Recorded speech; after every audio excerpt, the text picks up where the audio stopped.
few weeks ago I made a video on an electronics control panel that had failed. In fact, it was on that particular fan right there. I went to turn a Christmas tree on and it doesn't seem to want to work.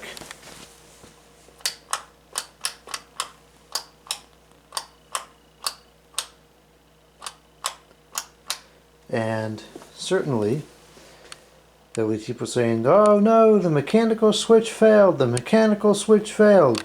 Nope, it's not the mechanical switch, because look at this. Electricity, electricity.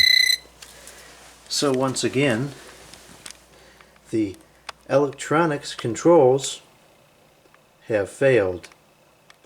And now this is a big problem, because I don't know how to fix this, because I don't think that you can just omit that and send the power through, because these are stinking LED lights and they can change colors and whatnot, so I don't believe that it's a regular AC voltage just flowing through there.